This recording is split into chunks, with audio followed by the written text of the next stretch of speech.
కుర్గం తిమ్మారెడ్డిపల్లిలో మాజీ మంత్రి హరీష్ రావు మీడియాతో మాట్లాడుతున్నారు. ఇప్పుడు లైవ్ చూద్దాం.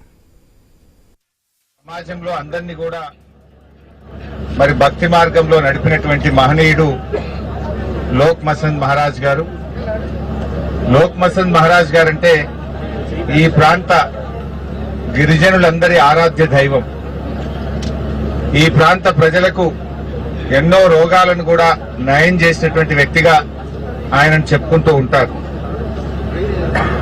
లోక్ మసంద్ మహారాజ్ పకు మన తెలంగాణలోనే కాదు, ఆంధ్రప్రదేశ్, కర్ణాటక, మహారాష్ట్ర, గోవా తదితర ప్రాంతాల నుంచి కూడా ఈ ఉత్సవానికి లక్షలాది మంది ప్రజలు ఈ ప్రాంతానికి వస్తూ ఉంటారు. ముఖ్యంగా గిరిజనులకు, లంబాడీలకు లోక్ మసంద్ మహారాజ్ అంటే ఎంతో విశ్వాసం. అది వారి ఆత్మగౌరవ ప్రతీకగా కూడా గిరిజనులు భావిస్తూ ఉంటారు. గతంలో శాసనసభ్యులుగా ఉన్న మిత్రులు నరేందర్ రెడ్డి గారు ఈ యొక్క ప్రాంతానికి అభివృద్ధి చేయాలని 8 కోట్ల రూపాయలతో ఆ బ్రిడ్జ్ వేయించింది కూడా పట్నం నరేందర్ రెడ్డి గారు.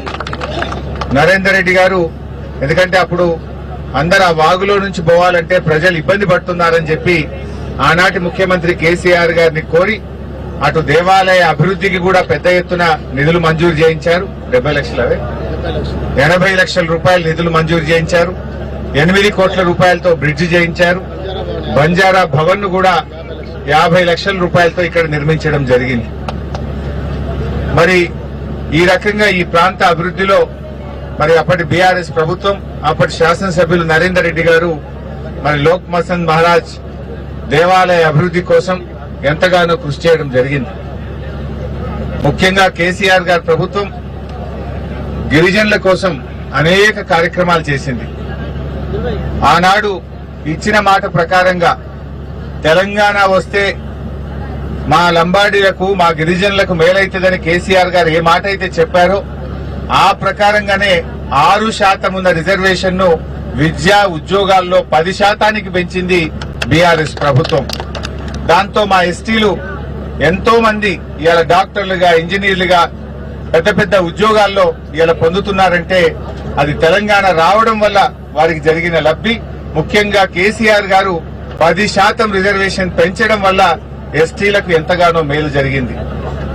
అదేవిధంగా మా తండాలో మా రాజ్యం ఉండాలని మరి లంబాడీ హక్కుల పోరాట సమితి దాదాపు 2 దశాబ్దాలు కొట్లాడింది.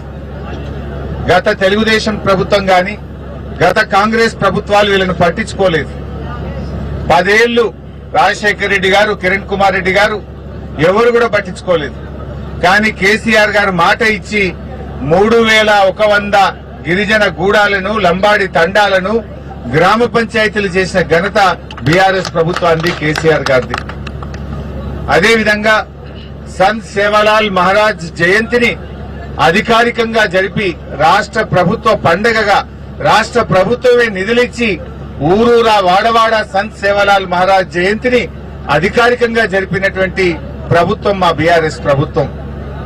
అదేవిధంగా పోడు భూములకు పట్టాలు ఇస్తామని చెప్పి కేసీఆర్ గారు 6 లక్షల ఎకరాల్లో పోడు భూములకు పట్టాలు ఇచ్చారు. దానికి రైతు బంధు ఇచ్చారు, రైతు బీమా ఇచ్చారు. అక్కడ 3 ఫేజ్ కరెంటు సౌకర్యం కూడా కల్పించి మరి లంబాడి సోదరులకు, గిరిజన ఆదివాసీ సోదరులకు ఎంతగానో కృషి చేసినటువంటి ప్రభుత్వం మా బీఆర్ఎస్ ప్రభుత్వం. అదేవిధంగా చరిత్రలో ఎప్పుడు లేని విధంగా మార్కెట్ యార్డులలో కూడా ఎస్సీ, ఎస్టీ, బీసీ మహిళా రిజర్వేషన్లు తెచ్చింది కూడా బీఆర్ఎస్ ప్రభుత్వమే. మార్కెట్ కమిటీ చైర్మన్లు గాని, డైరెక్టర్లలో కూడా రిజర్వేషన్లు తెచ్చిన ప్రభుత్వం బీఆర్ఎస్ ప్రభుత్వం. వైన్ షాపుల్లో గౌడ్స్ తో పాటు ఎస్సీలకు, ఎస్టీలకు కూడా వైన్ షాపుల్లో కూడా రిజర్వేషన్ ఇచ్చిన నాయకుడు కేసీఆర్ గారు. ఈ రకంగా గిరిజనుల అభివృద్ధి కోసం బీఆర్ఎస్ ప్రభుత్వం ఎంతగానో కృషి చేసింది. ఒకప్పుడు తండాల్లో మంచినీళ్లు కావాలంటే చాలా ఇబ్బంది ఉండేది. మిషన్ భగీరథ ద్వారా తండాకు నీళ్లిచ్చి మరి గూడాల్లో, తండాల్లో తాగునీటి సమస్యను తీర్చింది కూడా బీఆర్ఎస్ ప్రభుత్వమే. ఈ రకంగా అనేక కార్యక్రమాలు చేశాం. కానీ అదే కాంగ్రెస్ ప్రభుత్వం గుండు సున్నా. ఈ రోజు వరకు మా లంబాడీలకు కనీసం మంత్రి పదవి లేదు. ఈ రోజు వరకు ఏ ఒక్క హామీ ఎస్సీ ఎస్టీలకు ఇచ్చింది కాంగ్రెస్ ప్రభుత్వం నిలుపుకోలేదు. ఎస్సీ ఎస్టీ డిక్లరేషన్ చేసిండ్రు, డిక్లరేషన్ ఘనం, ఆచరణ శూన్యం. ఇవాళ ఈ 2.5 ఏళ్ల కాంగ్రెస్ గవర్నమెంట్ లో ఈ 2.5 years లో ఎస్టీలకు, ఎస్టీ కార్పొరేషన్ కు 2,730 కోట్లు పెట్టి ఖర్చు పెట్టింది 50 కోట్లు. 2.5 ఏళ్లలో మా ఎస్టీలకు 2,730 కోట్లు బడ్జెట్ లో పెట్టి ఖర్చు మాత్రం 50 కోట్లే పెట్టింది. ఈ 50 కోట్లు కూడా జీతాలు, కరెంటు బిల్లు, పెట్రోల్, డీజిల్ బిల్లే. ఒక్క ఎస్టీకి కూడా ఒక్క రూపాయి కూడా 2.5 ఏళ్లలో రేవంత్ రెడ్డి ప్రభుత్వం ఒక్క పైసా కూడా చేయలే. ఒక్క యువకుడికి లోన్ ఇయ్యలే. ఎస్టీ కార్పొరేషన్ ను అది పూర్తిగా మూలకు పడేసింది, తాళం వేసింది. 2,730 కోట్లు బడ్జెట్ లో పెట్టి 52 కోట్లే ఖర్చు పెట్టిందంటే ఎంత అన్యాయంగా ఎస్టీలను చిన్నచూపు చూస్తుందో